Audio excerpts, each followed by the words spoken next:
안녕하세요. 오늘도 사연 살롱을 찾아주셔서 감사합니다. 결혼 3개월 차 새댁이에요. 시어머니와 며느리는 전생의 본처와 시학관계였다는 말이 있잖아요. 남자를 사이에 두고 본처와 첩이 치열한 싸움을 벌이는 관계란 거죠. 하지만 저희 집은 좀 달라요. 시어머니와 저는 경쟁 관계가 아니라 공공의 적과 싸우기 위해 손잡은 일종의 동맹 관계거든요. 도대체 공공의 적이 누구냐고요? 그건 바로 시아버지와 그 첩이에요.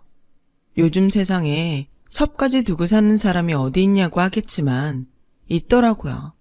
그것도 10년 동안 본 마누라 행세까지 하며 안방까지 차지하고서 말이죠. 한 명도 버거운 시어머니가 둘이라니.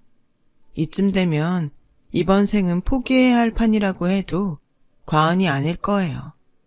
그럼 지금부터 절망에서 출발한 저의 시월드 이야기를 시작해 볼게요. 저는 남들보다 늦은 나이에 결혼을 했어요. 특별한 이유가 있었던 건 아니고 굳이 이유를 들자면 연애에 소질이 없었다고 할까요? 그런 절 보고 엄마는 늘 그러셨죠. 남들은 공부도 잘하고 연애도 잘들 하던데 넌 어째 그러니? 연애도 해봐야 좋은 신랑감을 고를 눈이 생기는 거야. 나 때야 부모님이 정해준 상대 만나 결혼했다지만 너희 세대는 다르잖니. 남들이 좋은 남자 다 채가기 전에 남자도 만나고 연애도 좀 해봐. 괜히 떨거지 만나서 된통 고생하고 살지 말고. 알았어? 그땐 엄마 잔소리가 귀찮기만 했어요. 결혼이야 해도 그만, 안 해도 그만인데 왜 이렇게 결혼 타령인가 싶었으니까요. 그런데 30이 넘어 40을 바라보는 나이가 되고 보니 엄마가 왜 그렇게 결혼을 서둘렀는지 이해가 되더라고요. 주변에 괜찮은 남자들은 이미 짝을 만나 애 아빠가 되었고 저와 함께 솔로 라이프를 즐기며 살 것 같았던 친구들도 하나 둘 짝을 찾아 결혼을 하다 보니 결국 저만 덩그러니 솔로로 남고 말았거든요. 일종의 상대적 외로움이라고 해야 할까요? 그래서 결혼 생각을 하게 되었어요. 그런데 막상 발등에 불이 떨어지니 좀처럼 마음에 드는 남자를 찾는 게 쉽지 않더라고요. 하긴 갈 사람들은 다 갔으니 구미에 맞는 남자가 남아있기나 하겠어요. 엄마 말대로 떨거지들 아니면 돌싱들 뿐이었죠. 따지고 보면 저 역시도 남자들 입장에선 떨거지였을 테지만요. 아무튼 그래서 결혼을 포기할까 하던 그때 제 남편이 나타났지 뭐예요. 그것도 아주 가까운 곳에서 말이죠. 남편은 한때 저와 같은 병원에서 인턴 생활을 했던 대학 동기로 레지던트 때 다른 병원으로 옮겼어요. 거기서 경험을 쌓은 뒤 외국 병원으로 나가게 되었죠. 그러다 얼마 전에 다시 한국으로 들어왔다고 하더라고요. 세미나에 참석했다가 남편을 발견하곤 어찌나 반갑던지. 사실 제가 한때 남편을 좋아했거든요. 남편은 병원에서 인기남이었어요. 외모도 출중한 데다 매너까지 좋아서 여자 동기들은 물론 간호사들한테도 인기가 엄청 좋았죠. 남편이 타 병원으로 옮긴다고 했을 때 다들 아쉬워했을 정도로요. 그런데 그런 남자가 때마침 제 앞에 나타나다니 완전 운명이다 싶었어요. 그래서 체면불구하고 제가 먼저 남편한테 들이댔어요. 한국 떠난 지 좀 돼서 여기 사정 잘 모를 테니까 궁금한 거 있으면 연락해. 시크한 척 말은 그렇게 했지만 사실 그날 이후 수시로 휴대폰을 확인하며 목을 빼고 남편 전화를 기다렸어요. 그렇게 2주 정도 지났을까요? 드디어 남편한테 전화가 온 거예요. 그래서 간만에 가로수길 편집샵에서 옷도 좀 사고 샵에 들러 세팅도 말고 제가 할 수 있는 최대치로 꾸미고 약속 장소로 향했죠. 그런데 글쎄 남편이 어떻게 나왔는지 아세요? 면티에 반바지 차림으로 슬리퍼를 찍찍 끌고 나왔더라고요. 아, 어찌나 자존심이 상하던지 연애군 아발이고 당장이라도 자리를 박차고 나가고 싶더라니까요. 미안, 엄마가 갑자기 입원을 하시는 바람에 간병하다 오느라 꼴이 말이 아니네. 미안해. 그런 거면 미리 말을 하지 그랬어. 아무리 그래도 어떻게 그러고 나오냐? 안 그러려고 했지만 저도 모르게 볼멘 소리가 툭 튀어나와 버렸어요. 그러자 분위기가 싸해졌죠. 남편은 난처한 표정으로 저와 눈도 못 마주친 채 그러더군요. 내가 좀 심하긴 했지. 근데 네가 많이 보고 싶었거든. 요즘 우리 과가 좀 바빠서 오늘이 아니고는 짬이 안 날 것 같아서. 기분 나빴다면 미안해. 그러고 보니 남편 얼굴이 지난번에 봤을 때보다 많이 상해 있더라고요. 아닌 게 아니라 지금 우리 나이가 병원에서 제일 바쁠 연차긴 해요. 값싸고 질 높은 노동자니까요. 특히 남편은 신경계 쪽이라 수술도 많고 외래 진료까지 봐야 하니 성형외과인 저와는 비교도 안 될 만큼 바쁘긴 할 거예요. 게다가 어머님까지 입원 중인 상황에 내가 뭐라고 여기까지 와준 것만도 고마워해야 할 상황이었죠. 그런 사람한테 너무했나 싶더라고요. 미안, 난 그런 줄도 모르고. 근데 어머님은 많이 편찮으셔? 괜히 나 때문에 병원에 혼자 두고 나온 거 아니야? 그래서 말인데 괜찮으면 나랑 잠깐 병원에 들르지 않을래? 엄마가 너 보고 싶어 하시거든. 어머님이 나를? 사귀는 사이도 아니고 6년 만에 다시 만난 동기 어머님을 뵈러 가려니 기분이 좀 묘했어요. 그래서 망설이고 있는데 남편이 글쎄 제 손을 잡곤 차에 태우지 뭐예요. 그렇게 전 여사친 상태로 시어머니를 만나게 되었고 그날 이후 종종 어머님 면회를 가면서 가까워지게 됐어요. 남편과도 전보다 많이 가까워졌고요. 어머님은 어릴 때 수두를 앓고 얼굴이 많이 얼근 상태라서 사람들을 만나길 꺼려 하신다고 했어요. 그런데도 저에게만큼은 당신 얼굴을 감추지 않고 보여주셨죠. 이상하네요. 성형외과 의사라 그런가 이 흉한 얼굴을 보이는데도 하나도 창피하지가 않네요. 어머님은 수줍게 웃으시며 그러셨어요. 그런데 돌이켜 생각해보면 어쩌면 이미 그때부터 어머님과 저는 서로가 자신의 며느리 그리고 시어머니가 될 줄 알았던 건지도 모르겠어요. 어머님은 거의 한 달 만에 퇴원을 하셨고 이후로도 어머님과 저는 종종 밖에서 따로 만났어요. 얼굴의 상처 때문에 사람들 눈을 부담스러워하시는 어머님을 위해 저는 어머님을 차에 태우고 교회로 드라이브를 나가곤 했어요. 그럴 때마다 어머님이 어찌나 좋아하시던지 보는 저도 흐뭇했죠. 그러던 어느 날이었어요. 청평호 근처에 차를 세우고 잠시 쉬는데 어머님이 그러시더라고요. 우리 정훈이 어때요? 내가 너무 앞서간다 그럴지 모르지만 내 보기엔 두 사람이 잘 어울리는 것 같은데 혹시 만나볼 생각 있어요? 글쎄요. 그게 어디 제 마음대로 되나요? 정훈이 생각도 있는데. 그런 거라면 걱정 말아요. 지금껏 한 번도 허튼 짓 한 적 없는 애예요. 그런 애가 아무 생각 없이 엄마한테 여자를 보여줬을까? 지도 생각이 있어서 그랬을 거예요. 어머님의 예상은 정확했어요. 얼마 뒤 남편이 제게 정식으로 사귀자고 대시를 했거든요.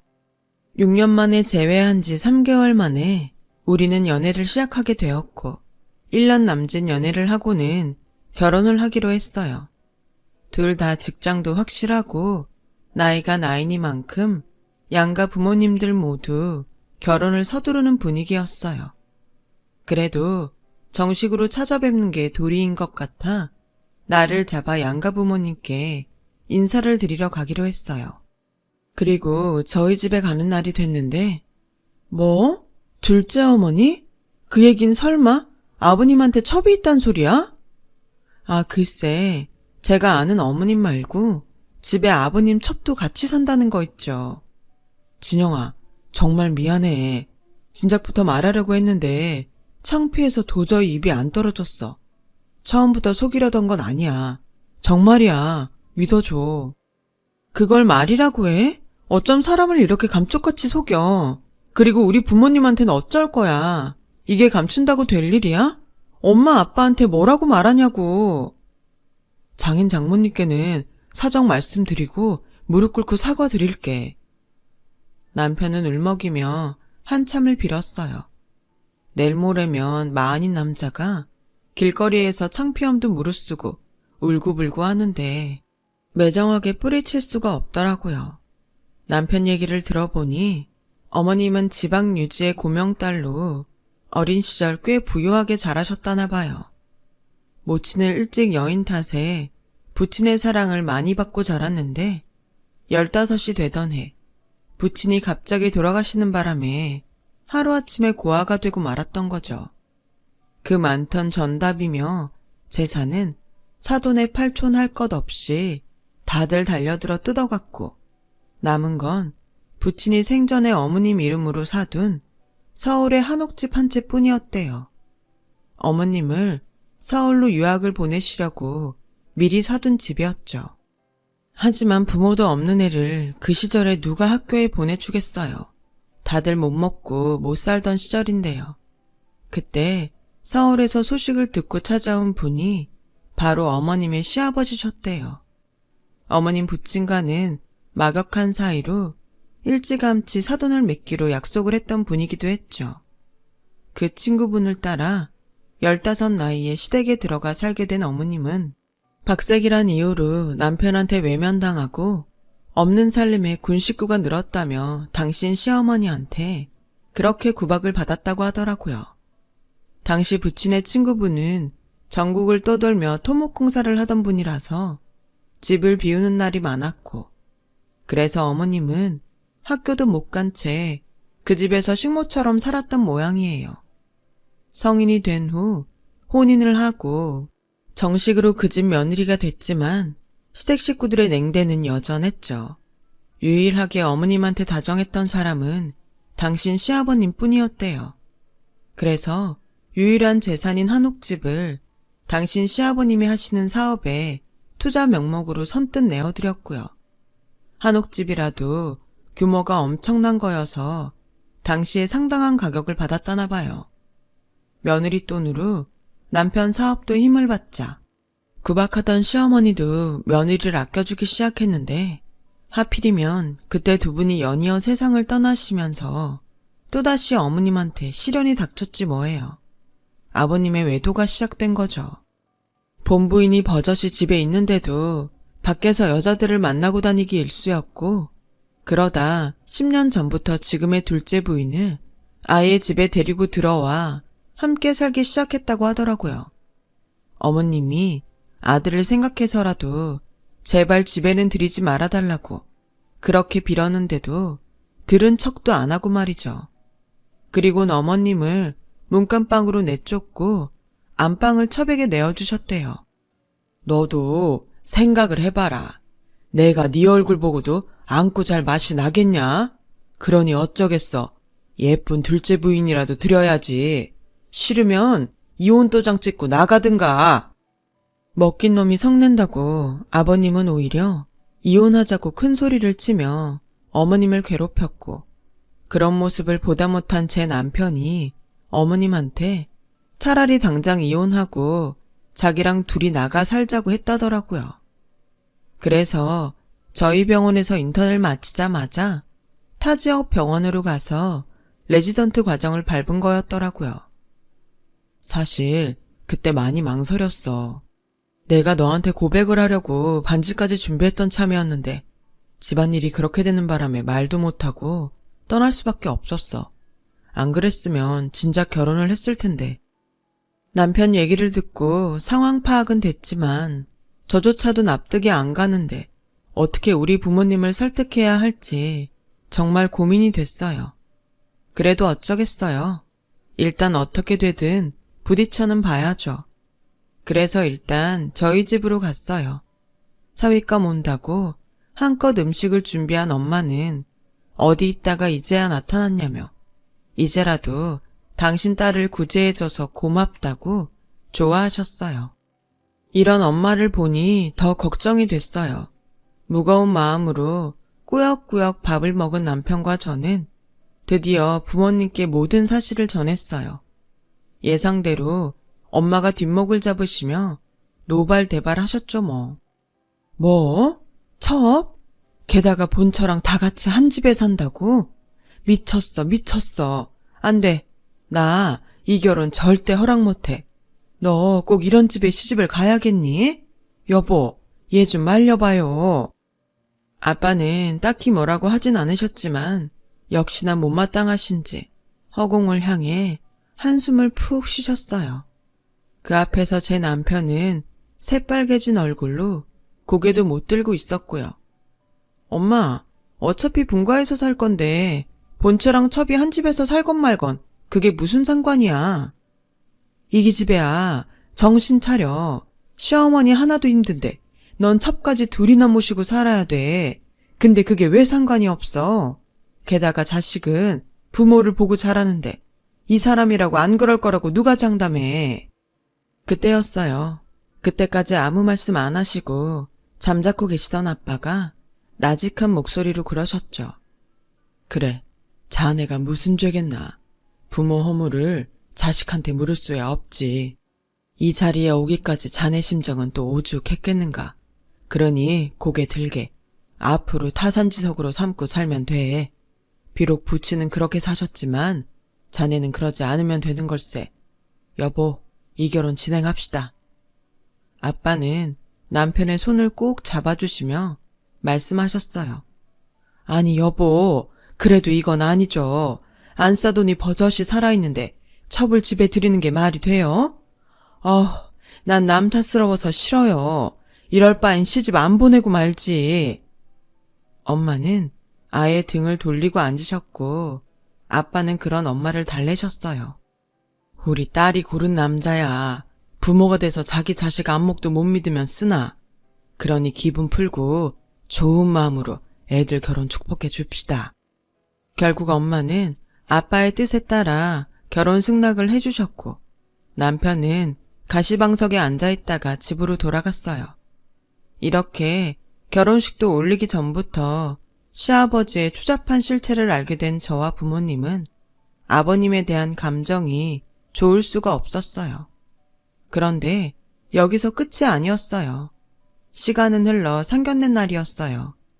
일찍 도착한 우리 식구는 예약한 룸에서 시댁 식구를 기다리고 있었어요. 그런데 잠시 뒤 룸 안으로 아버님을 따라 둘째 어머니가 들어오지 뭐해요. 저희 부모님은 아직 시어머니 얼굴을 본 적이 없으셔서 당연히 이분이 시어머니일 거라고 생각하셨죠. 아들애는 병원에서 바로 온다고 해서 우리 부부만 따라왔습니다. 둘째 어머니는 간드러지는 목소리로 상황을 설명했어요.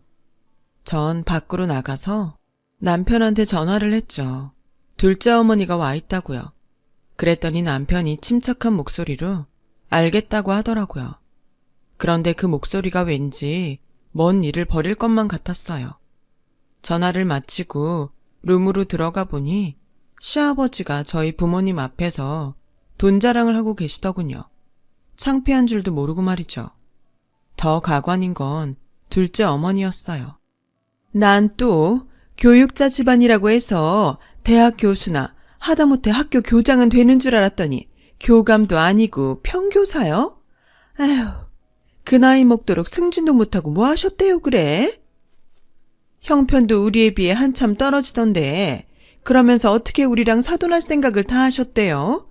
보기보다 뻔뻔하시네요. 아시다시피 의사사회 얻으려면 병원에다 차랑 아파트는 기본인데 이래서야 어디 제대로 혼수나 해올 수 있을지 모르겠네. 예, 너 혼수해올 자신은 있는 거니? 그 말에 순간 꼭지가 돈 저는 외람되지만 저도 의사예요. 말씀하신 논리대로라면 저도 병원이랑 차, 아파트 꼭 받아야겠네요. 둘째 어머니, 해줄 자신 있으세요? 둘째 어머니라는 말에 저희 부모님은 그제야 이 여자의 정체를 알게 되셨고 엄마는 속이 타는지 찬물을 벌컥벌컥 들이키셨어요. 아빠는 표정이 싹 굳어버렸고요. 그리고 혼수 문제는 어머님이랑 해야 할 얘기는 아닌 것 같은데요. 예, 너 그게 무슨 말이니? 그럼 난 시어머니가 아니란 소리니? 뭐 이런 막대 먹은 애가 다 있어. 여봉, 나 이런 대접 받고서는 절대 이혼사 못 치러요. 결혼 전부터 시아미한테 눈 부릅뜨고 대드는 며느리를 어떻게 드려요? 여봉, 이 결혼 당장 무릅시다. 그때였어요. 문을 박차고 남편과 어머님이 들어왔어요. 당신이 뭔데 그딴 소리를 해요? 무슨 권리로 내 어머니가 있어야 할 자리에 앉아서 망발이냐고요. 당장 일어나세요. 한 번만 더 내 어머니 자리 탐내고 허튼 짓 하면 저 안 참습니다. 남편은 달려들어 둘째 어머니 팔을 잡아 자리에서 끌어냈어요. 그러자 아버님이 버럭 소리쳤죠. 이놈이 지금 뭐 하는 짓이야? 어디서 내 마누라한테 손을 대? 너 그러고도 멀쩡할 줄 알아? 건방진놈 같은 이라고. 이 무식한 여편네야. 이게 다 네 탓이야. 네가 못 배우고 무식한 탓에 자식 교육을 제대로 못해서 아들놈이 부모 무서운 줄 모르고 날뛰는 거라고. 징그러운 낯짝 들고 서 있지 말고 당장 이놈 자식 데리고 나가. 집도 절도 없는 고아를 받아주고 먹이고 입혀줬더니 은혜는 못 갚을 망정 우리 집을 콩가루로 만들어? 으이구, 아버님만 아니면 저걸 진작 쫓아내는 거였는데. 아이고, 속 터져. 아, 당장 안 나가고 뭐 해? 그러자 어머님이 물이 든 컵을 집어 아버님 얼굴에 뿌렸어요. 정신 차려라, 이 노망난 늙은이야. 집도 절도 없는 날 받아줘? 지금까지 네가 벌어먹고 산 그 회사 누구 돈으로 차린 건 줄은 아니? 내 돈이다.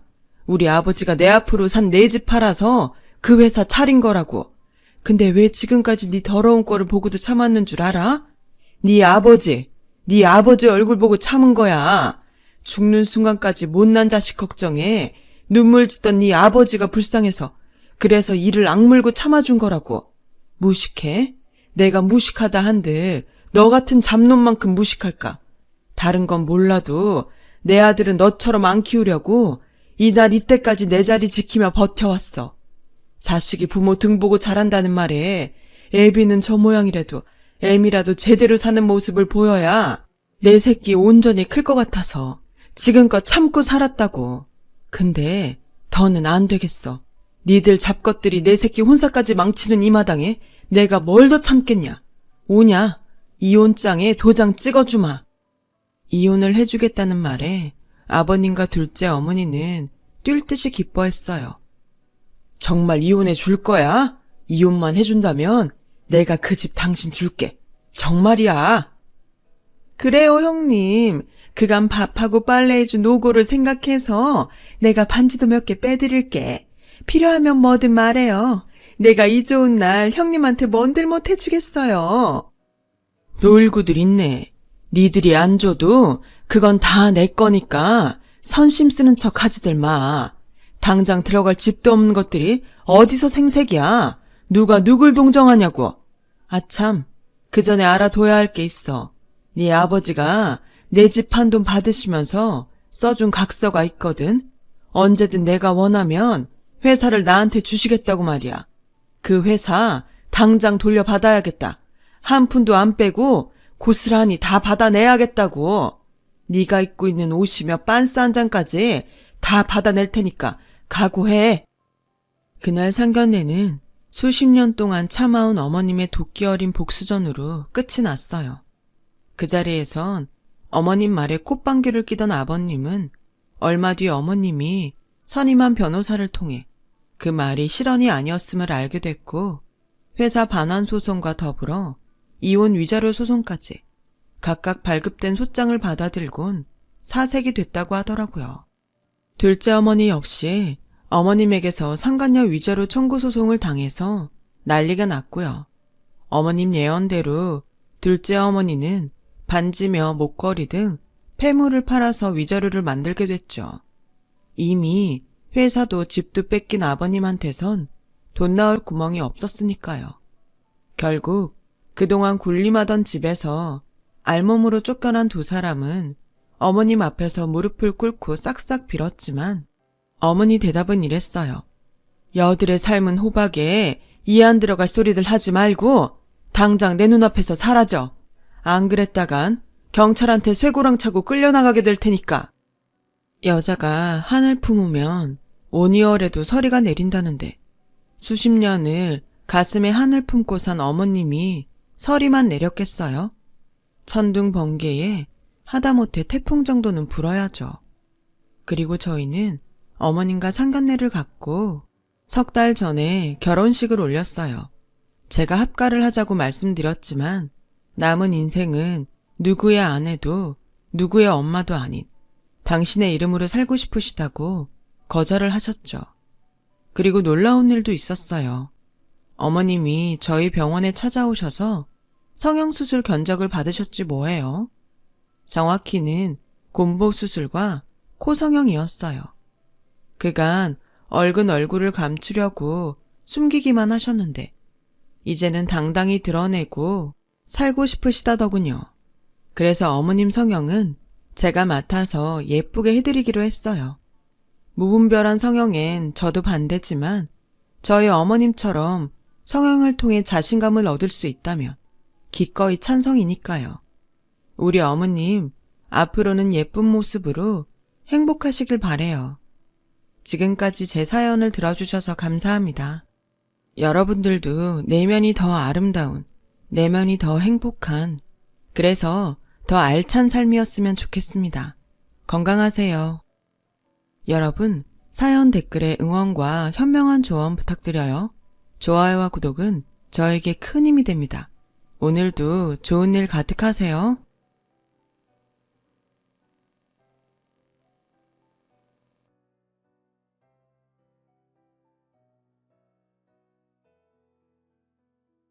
안녕하세요. 오늘도 사연 살롱을 찾아주셔서 감사합니다. 사연을 보내는 저는 30대 중반 여성이에요. 어느 바닷가의 작은 어촌 마을에서 태어나 바다와 함께 자란 저는 어부의 딸이자 바다의 딸이에요. 낡고 작은 어선 한 척에 선장인 친정아버지를 도와서 직접 그물을 쳐 물고기도 잡고 배 위에서 밥도 짓고 즐거운 삶을 보내왔죠. 가난하고 고된 날들이었지만 그럼에도 행복할 수 있었던 이유는 바다를 너무 사랑하기 때문이에요. 세상 모든 근심 걱정 따위들을 그 넓은 품으로 모두 감싸 안을 것처럼 탁 트인 풍경을 사랑하기 때문이죠. 그런 저에게는 저만큼이나 바다를 사랑하는 남자친구가 있었어요. 이를테면 바다가 이루어준 사랑인 셈이었어요. 주말마다 낚시를 하러 서울에서 저희 어촌으로 내려오던 총각과 만나 인연이 되었고 결혼도 준비하게 되었으니까요. 비록 와이프들이 제일 싫어하는 취미 1순위가 낚시라지만 저희 커플은 바다를 사랑하는 마음이 꼭 닮았기에 행복한 결혼 생활이 될 것만 같았어요. 친정아버지도 신랑을 각별하게 아꼈고 우리는 해외에 인적 드문 바다로 신혼여행을 떠나고 싶다는 생각마저도 꼭 닮은 찰떡궁합이기도 했으니까요. 하지만 저희 커플에게는 결코 넘을 수 없는 역경의 파도가 있었어요. 그 파도는 서울에서 직접 만든 수제 화장품과 향수를 파는 매장을 운영하는 예비 시모였어요. 물론 예비 시모가 처음부터 결혼을 반대했던 건 아니에요. 결혼 허락을 받기 위해 서울에 있는 시댁에 처음 인사드리러 가던 날, 저녁 식사 자리에 저를 초대한 귀부인 스타일의 예비 시모는 아범에게서 이야기를 많이 들었다며 저를 아주 크게 반겨주었어요. 만나서 반가워. 나 우철이 엄마야. 먼 길 오느라 힘들지는 않았니? 혹시 멀미라도 하면 어쩌나 걱정이 얼마나 되던지. 귀한 손님을 먼 길 오게 하느니 차라리 내가 그쪽 지역으로 내려간다고 할 걸 그랬나 싶기도 하고. 괜찮습니다. 멀미 같은 것도 없었고요. 제가 먼저 찾아뵙고 인사를 드리는 게 예비 며느리 된 도리이기도 하고요. 어쩜 예의도 바르지. 그래 잘 왔다. 잘 왔어. 이렇게 만나게 되어서 얼마나 반가운지 모르겠네. 반겨주셔서 감사합니다. 고마운 김에 뭐 하나만 살짝 물어봐도 되겠니? 그럼요. 당연히 궁금한 것들이 많을 테니까요.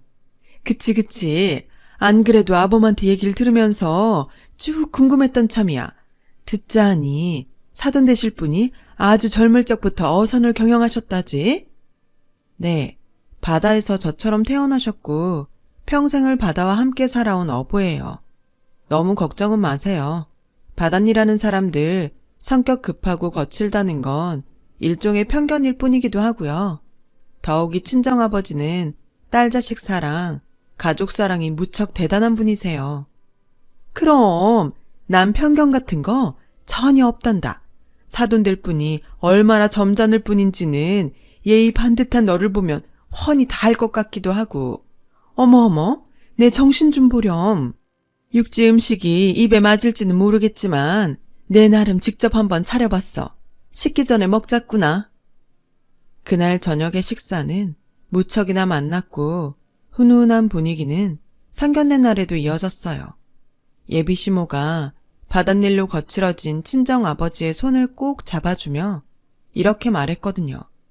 일찍이 부인을 여의고 험한 바닷일을 하면서 귀한 딸 혼자 키우느라 얼마나 고생이 많았겠냐고요. 딸을 이만큼 참하게 잘 키워내었으니 누가 뭐래도 사돈은 훌륭한 아버지라고요. 그리고 저와 친정아버지에게 거듭 약속했죠. 귀한 따님을 친정엄마처럼 잘 보살필 테니 사돈은 아무 걱정 말고 생업에 힘쓰면 된다는 약속이었어요. 하지만 훈훈한 분위기는 딱 그때까지였죠. 누가 알았겠어요? 그렇게 사람 좋던 시모가 한순간에 돌변하리라고. 반대의 시작은 저희 부부가 해외에 인적 드문 바닷가로의 신혼여행 예약을 마지막으로 모든 결혼 준비를 마치던 날 친정의 경제력을 떠보려는 속셈이었던 시모의 바로 이 발언으로부터 시작되었어요. 너희 재산에 결혼 준비가 너무 소박한 건 아니니? 네? 아니, 뭐 그냥 이건 정말 혹시나 싶어서 하는 얘기니까 CM이가 벌써부터 돈 욕심을 부리나? 하는 오해 같은 건 품지 말고 들어. 오해는요. 결혼이라는 게 원래 양가 조율해가면서 하는 일인데요. 역시 너는 댐댐이가 참 훌륭해. 배운 사람 티가 난다고 해야 하나? 하긴 부잣집 여식이니 오죽 잘 배우고 자랐겠니. 부잣집 여식 하는 말에 어리둥절한 제가 미처 그게 무슨 말이냐고 되물을 겨를도 없이 예비 시모의 말이 이어졌어요. 이해한다니까 하는 말이지만서도 솔직히 그렇잖니? 사돈이 어선 선장이면 지역 알부자일 텐데 알부자 사돈 체면이랑 사돈 쪽 하객들 품위를 생각하면 지금보다는 한층 격조 있는 결혼식이 맞지 않겠어? 재벌들처럼 호텔 예식장이니 뭐니 뻑적지근한 정도까지는 아니더라도 저희 친정 사정에는 지금 정도 수준이면 부족하지는 않은 결혼식이 될 것 같아요. 에이, 겸손은? 듣자 하니 어선 경영하는 사람들이 지역에서 돈줄 깨나 지고 사는 유지라드만. 그런 사람들도 있죠. 어선 열대척씩 굴리는 선단 사장님들이요. 하지만 저희 친정아버지는 그냥 작고 낡은 어선 한 척짜리 어부인걸요. 한 척? 네. 작고 낡기까지 했어?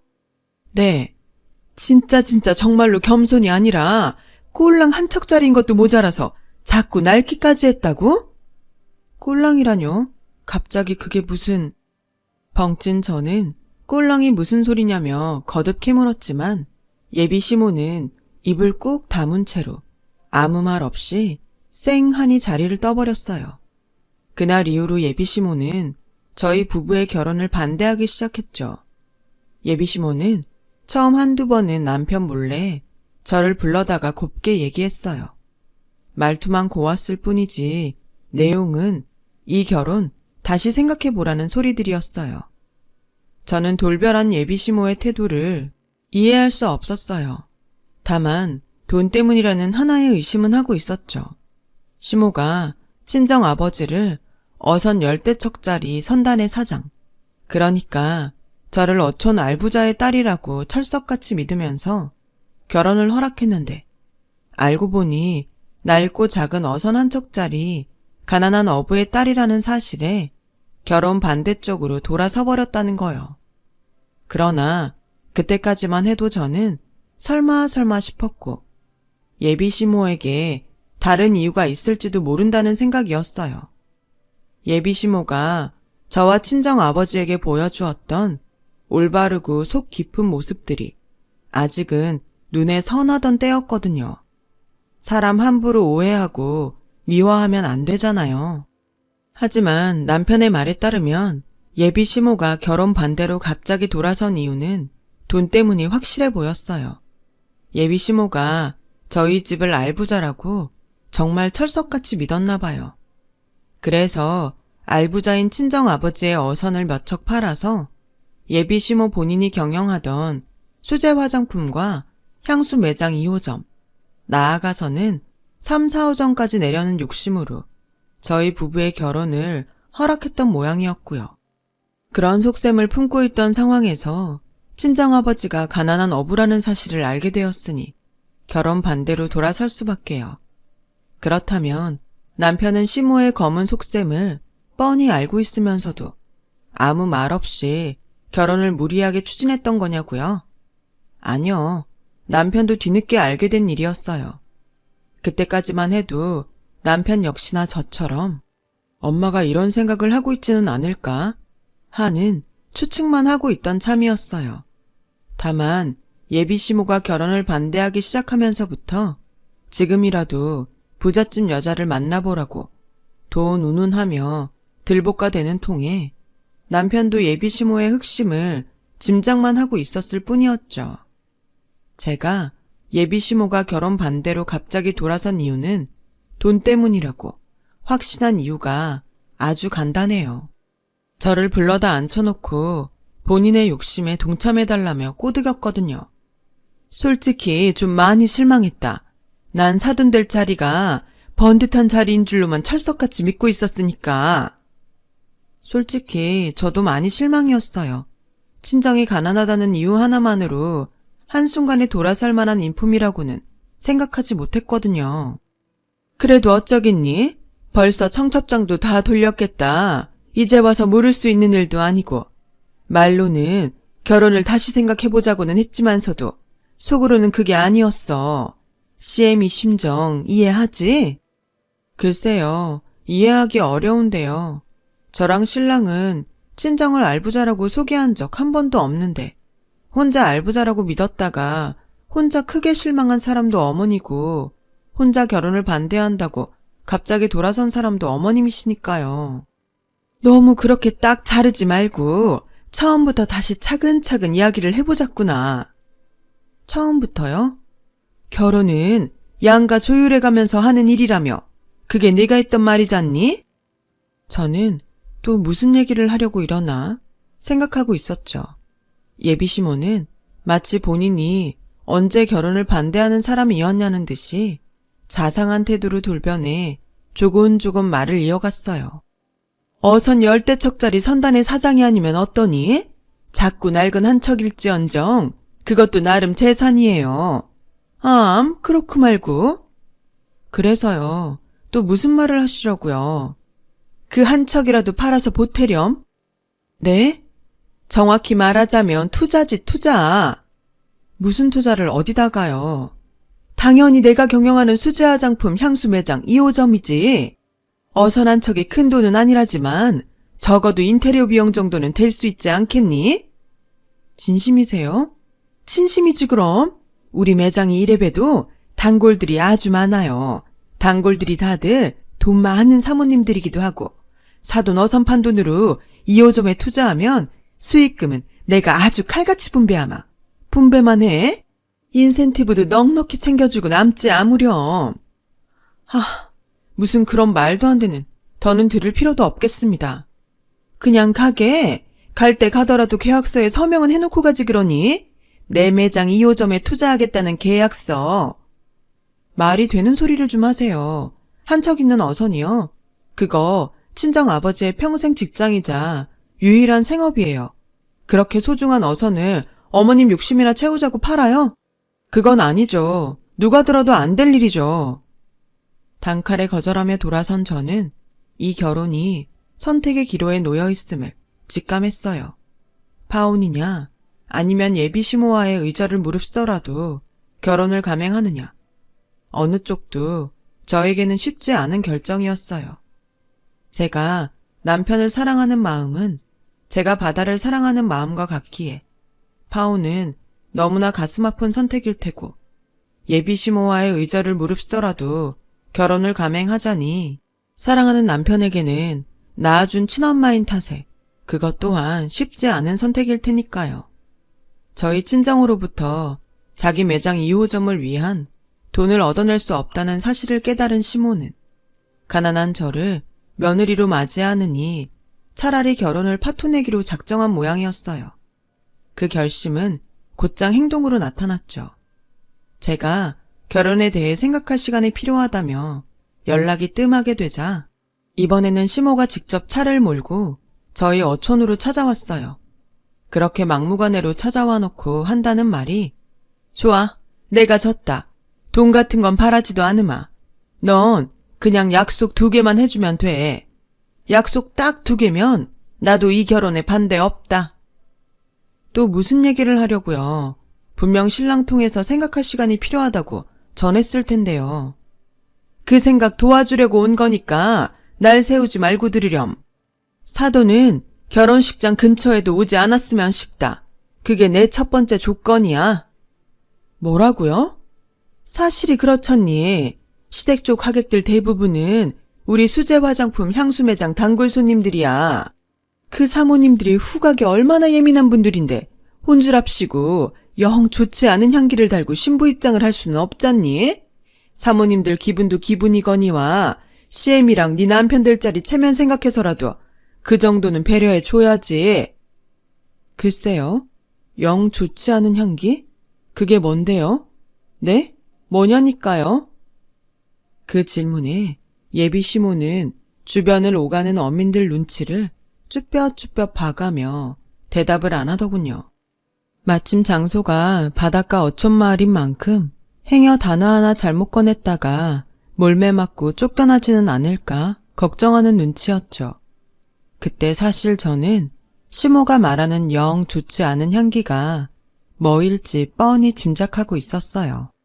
아니나 다를까 오가는 어민들 눈치를 한참이나 살피던 예비 시모가 저에게 무척이나 조심스레 속삭였어요. 왜, 있잖니, 바다 향기? 수산시장 냄새라고 해야 하나? 뭐 그런 속삭임이었죠. 순간 자존심이 팍 상하더라고요. 이건 그냥 바닷일하는 사람들 전부를 싸잡아 무시하는 거잖아요. 더욱이 상대는 제 친정 아버지라고요. 결혼식 혼주요. 그런데 결혼식장에는 얼씬도 하지 말라니. 그게 말인지 된장인지. 참, 대답할 가치도 없다고 생각한 제가 싸늘하니 자리를 뜨려 하거나 말거나 시모는 이번에는 아주 제 얼굴 앞에 각서까지 내밀어 흔들더라고요. 얼른 지장부터 찍으렴. 결혼 3일 전부터 향수로 목욕 재개를 하겠다는 각서야. 그렇게 해야 하는 이유는 굳이 2번 얘기 안 해도 알겠지? 심지어 너는 신부잖니. 이보세요. 각서 위반 시 피해보상 조항이 제일 중요하니 꼭 읽어보니라. 대충 결혼 3일 전부터 향수로 목욕 재개를 하지 않으면 사돈의 어선을 피해보상금으로 내놓아야 한다는 조항이야. 꼭 읽어보고 반드시 명심해. 싫다면요. 그럼 난 이 결혼 못 시키지. 니깎게 뭐라고 고귀한 우리 하객들 앞에서 내가 망신까지 당해가면서 결혼을 시켜야 한다던? 어이가 없어도 이렇게 없을 수가 있을까요? 결혼을 파토내겠다고 솔직하게 말하면 차라리 조금이라도 나을 것을 굳이 찾아와서까지 한 아비와 그 자식을 짓밟아 놓을 필요까지야. 저는 아무런 대꾸 없이 그저 예비시모 보란 듯이 콧방귀나 한번 픽 뀌며 자리를 박차고 나와버렸어요. 더 이상 상종을 할 가치도 없는 사람이라는 판단이 들었거든요. 그리고 곧장 서울에 있는 남편을 만나 솔직한 심정을 털어놓았죠. 당신을 바다만큼 사랑하지만 그런 모도까지 참아가면서 결혼을 할 수는 없겠다고요. 그러자 줄곧 친엄마의 행패에 저를 볼 면목이 없었던 남편은 저를 꼭 안고 슬퍼할 뿐이었어요. 무조건 저의 마음이 우선이라면서요. 어떤 판단이든 제 편이 되어 주겠다면서요. 그날 저는 남편에게 당장 입으로 저의 결심을 말하지는 못했지만 속으로는 굳게 다짐했죠. 만약 남편이 저희 생각에 동의해 준다면 예비 시모와 의절을 감수하면서라도 이 결혼 지켜내겠다고요. 의절을 무릅쓸 만큼 나를 사랑해 줄 사람은 친정아버지 말고 세상에 또 없을 테니까요. 하필이면 바로 그 무렵 예비 시모가 결혼 반대로 돌아섰다는 사실과 제가 겪은 모독을 까맣게 모르는 친정아버지는 딸을 사랑하는 마음으로 저 몰래 예비 시모에게 귀한 선물을 하나 보냈어요. 홀로 새벽바람을 맞아가며 직접 잡아올린 없어서 못 팔 정도로 귀하고 비싼 자연산 돌돔 한 상자였죠. 친정아버지가 돌돔 선물을 보냈다는 사실을 모르고 있던 저에게는 기니 할 말이 있으니 시댁으로 오라는 예비 시모의 문자가 뜬금없이 도착했고 저는 이번에야말로 예비 시모와 단판을 짓겠다는 각오로 길을 나섰어요. 그렇게 저는 당신 없이 남편이랑 둘이서 행복하게 잘 살 테니 앞으로는 간섭하지 말라는 의절의 말을 수차례 곱씹고 나서야 시댁으로 들어갔는데 이건 또 무슨 상황이지 싶은 생각에 살짝 주춤한 저에게 쏟아지는 시선들. 그 시선을 보내는 사람들은 눈치를 보아하니 모두가 예비 시모의 매장 단골 사모님들이었어요. 그리고 그 자리는 예비 시모와 단골들이 함께하고 있는 식사 자리. 제가 거기까지 상황을 파악한 바로 그 순간 네 친정아버지라는 인간은 어디 역겨운 음식물 쓰레기를 남의 집에 함부로 보내고 그런다든? 시모가 대뜸 그렇게 쏘아붙이더니 제 눈앞에 보란듯이 무언가를 음식물 쓰레기통에 처박아 버리더군요. 그제야 저는 모든 사태를 파악했어요. 친정아버지가 딸 자식 사랑하는 마음으로 직접 잡아 선물로 보냈을 자연산 돌돔 그대로를 예비 시모가 쓰레기통에 처박았다는 것과 저를 망신 주기 위해 예비 시모가 일부러 꾸며낸 자리라는 것까지 모두요. 뻔하죠. 그렇게까지 정성스럽게 행패를 부릴 이유는 딱 하나밖에 없잖아요. 저와 남편의 결혼을 제대로 쪽내기 위해서. 졸지에 모욕을 당한 저는 참을 수 없었고 참아서도 안 됐어요. 그래서 들이받았죠. 이게 지금 무슨 행패죠? 사람 먼 길 불러다 구경거리처럼 세워놓고 망신을 주면 그쪽 체면이 활짝 펴진답니까? 정말 그렇게 생각해요? 아니지. 오히려 쪽팔릴 일이지. 뭐? 그쪽? 쪽팔려? 가난한 집안 딸년이라고 자랑질을 해도 유분수지. 이게 어디서 보고 배운 데도 없이? 보고 배운 것 없는 쪽은 차라리 당신이지. 저게 뭔 줄 알아? 저게 그냥 생선으로 보여? 저건 그냥 생선이 아니라 딸 자식 아끼는 아버지 정성이고 사랑이야. 그런 사랑을 쓰레기라고? 그것도 역겨운 음식물 쓰레기? 착각하지 마. 당신은 지금 그냥 단골 손님들 앞에서 스스로 얼굴 깎아먹고 있을 뿐이야. 나 이만큼 무례하다. 이만큼 표독하다. 이렇게 광고하고 있는 꼴이라고. 알아? 제가 한바탕 쏘아붙이는 사이 예비 시모는 단골 손님들 보란듯이 콧방귀나 픽픽 끼더군요. 그리고는 또 단골 손님들 보란듯이 주변 공기 냄새를 맡아가며 이렇게 비아냥거렸어요. 잘난 척 떠들 시간 있으면 환기 좀 시켜주지 그러니? 난 내가 지금 무슨 선착장 같은 데 와 있나 싶네? 당신 지금 말 다 했어? 말은 다 했지만 아직 한 방 남았지 아마? 그렇게 또 비아냥거린 예비시모가 미리 만들어둔 향수 한 바가지를 집어들고는 저에게 물사대기 때리듯 뿌리려는 순간 벌컥 현관문이 열리면서 뒤늦게 헐레벌떡 달려온 남편이 제 앞으로 뛰어들어 예비시모의 향수 한 바가지를 자신이 대신 맞았어요. 갑작스런 남편의 등장에 예비시모는 당황했고 남편은 치를 떨고 있던 저를 달래곤 그러더라고요. 이게 무슨 짓이야? 사람들까지 불러다 앉혀놓고 이게 무슨 추태냐고. 돈이 그렇게 좋아요? 아들이 사랑하는 여자 마음 짓밟아 놓아야 할 만큼 가난이 못마땅해요. 그러게 여자를 잘 골랐어야지. 어디서 꼴랑 저런 걸 며느리감이라고? 잘못을 했으면 들어가서 얌전히 반성이나 하고 있어 이놈아. 돈에 눈이 멀었어도 말은 똑바로 하자. 이 사람한테 엄마 같은 사람을 시어머니감이라고 들이민 게 진짜 내 잘못이야. 반성을 해야 된다면 내가 이 사람한테 엄마의 행동을 사과하고 반성해야지. 안 그래? 손님들 앞이야. 목소리 낮춰. 괜히 엄마 품위 깎아먹지 말고. 그놈의 품위? 이게 엄마가 말하는 품위야? 저분들이 어떻게 생각하시겠어? 엄마가 지금 품위 있다고 생각할 것 같아? 혼자 알아서 잘 챙겨가면서 사세요. 난 이 사람이랑 결혼할 거고 우리 결혼에 우리가 부부로서 살아가는 앞날에 엄마는 없어. 그렇게 알아요. 마침내 저와 남편은 예비시모와 의절했고 예비시모의 폐악취 속에서도 흔들림 없는 사랑을 확인한 저희는 결혼에 골인했죠. 그렇게 부부가 된 저희는 예정대로 해외의 어느 인적 드문 바닷가로 신혼여행을 떠났어요. 바다를 사랑하는 부부다운 행선지였죠. 거기서 작은 낚싯배 한 척을 빌려 바다가 건네는 여유와 함께 행복한 시간을 즐기던 저희 부부 앞으로 바다가 보낸 뜻밖의 선물이 도착했어요. 그 뜻밖의 선물은 바로 향유고래의 똥이었어요. 정식 명칭은 용연향. 용연향은 최고급 향수 재료로 사용되는 자연산 원료거든요. 바다의 황금, 바다의 로또라고 불릴 만큼 극히 귀하디 귀한 것이고 그 가치는 동일 무게의 황금보다 훨씬 높은 가격이거든요. 1kg당 한국 돈으로 환산하면 약 3천만 원을 호가하는 가치죠. 심지어 저희가 건져 올린 용연향은 30kg짜리였거든요. 합쳐서 15억.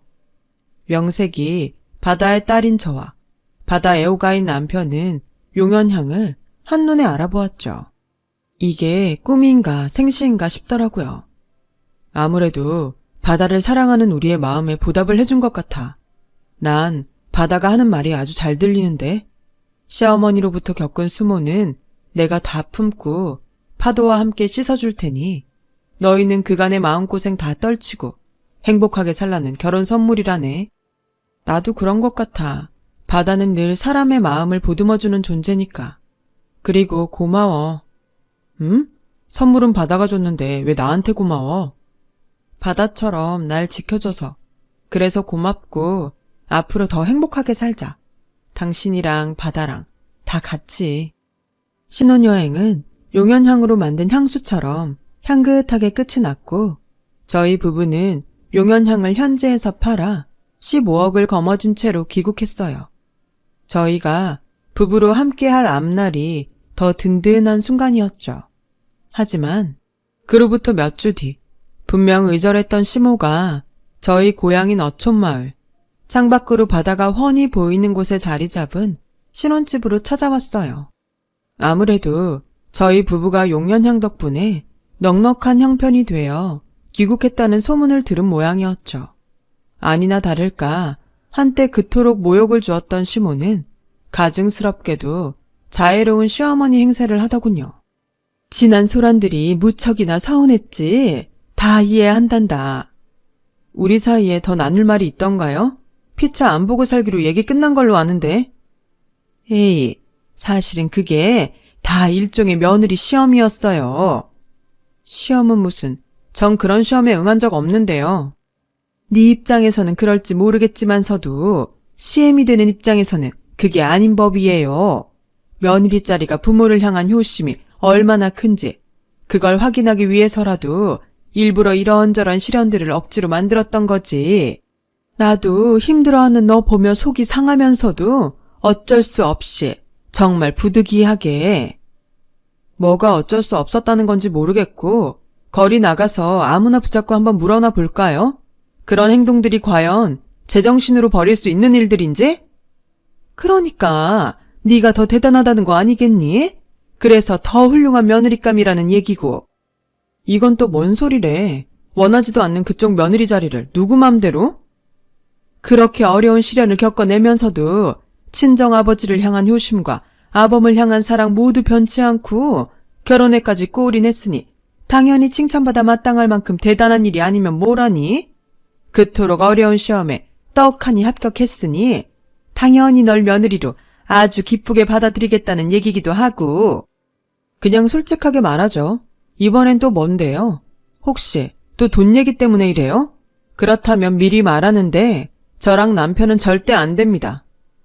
엄마 노릇 하려고 왔어. 엄마 노릇. 시애미도 부모잖니. 그동안 당한 일들이 얼만데 그걸 믿으라고요? 당신 같으면 믿겠어요? 안 속으니까 곱게 돌아가요. 생면부지 타지에서 망신당하고 쫓겨나기 싫으면? 그러지 말고 마음을 열어주렴. 나를 일찍이 돌아가신 친정 엄마라고 생각하면서 힘든 일 있으면 얼마든지 기대가면서. 그게 가족이잖니. 그렇게 말하면서 내보이는 시모의 진심은 친정 엄마라고 생각도 할 겸 너도 이제 완전한 우리 가족이 되었으니 시댁의 가업을 이어받을 준비도 할 겸 겸사겸사 그렇게 다시 시작해보자 우리. 꼭 그래야 하고 말고. 아니, 뭘 자꾸 다시 시작하냐고요 대체. 시애미 수제 화장품 향수 매장을 같이 해보자는 얘기야. 언제 빠져 죽을지 모르는 험한 바닷일 같은 거 말고. 너도 기쁘지? 그랬어요. 저희 부부를 찾아온 시모의 진심은 역시나 돈 때문이었죠. 저희 부부가 바다로부터 받은 선물에 욕심을 내고 있을 뿐이었어요. 시어머니랍시고 자애로운 행세를 하면서 저희 부부에게서 어떻게든 그 돈을 받아내 화장품과 향수 매장 2, 3, 4, 5점 그 이상으로 확장시켜 놓고 사모님 대접 제대로 받으면서 호의호식하고 살고 싶다는 욕심 말이에요. 그런 시모의 속셈을 마주하며 저희 부부는 의외로 덤덤했어요. 너무 뻔해서 놀랄 건덕지도 없었고 굳이 더 실망할 기대조차 남아있지 않은 상황이었으니까요. 다만 저에게는 앞으로도 계속 이어질지 모르는 시모의 추파를 초장에 잘라내야 할 필요가 있었어요. 그거 알아요? 당신한테는 영 좋지 않은 향기가 풍긴다는 거. 돈 욕심으로 가득한 향기. 그게 불쾌해서라도 우리는 당신 같은 사람이랑 상종 안 하지. 남편이 문을 열고 들어왔고 결국 시모는 단 한마디조차 더 꺼내지도 못한 채로 아주 초라하게 사라졌어요. 쫓겨나듯이 말이죠. 그 몹쓸 시모의 향수 매장은 결국 폐업했어요. 수제 화장품과 향수에서 독성 물질이 검출되었다나 뭘 하나요. 돈 욕심에 원자재 값을 아껴 2호점을 내기 위해 무리를 한 거죠. 아이러니한 건 저희 부부는 바다가 안겨준 향수로 부자가 되었는데 정작 향수를 만들어 팔던 시모는 결국 거지꼴이 되었다는 거예요. 하긴 돈 욕심에 눈이 멀어버린 사람들의 말로가 결국에는 다 그런 거죠 뭐. 저희 부부는 용연향으로 거머쥔 돈으로 친정아버지에게 어선을 선물했어요. 이제 친정아버지는 작고 낡은 어선의 가난한 어부가 아니라 사람들과 함께하는 어선의 선장님이 되셨어요. 마침 먼 바다에 해님이 고개를 빼꼼 들었네요. 날이 조금 더 밝으면 저와 남편은 오늘도 직접 어선을 이끌고 바다로 나갈 거예요. 바다가 키워낸 고기들을 건져 올리며 쭉 행복해야죠. 지금도 앞으로도 부부 서로를 향한 사랑과 바다를 향한 사랑은 변치 않은 채로 영원히요. 제 이야기를 들어주셔서 감사합니다. 여러분의 오늘도 기분 좋은 상쾌함이 가득한 하루 되시길 바랍니다.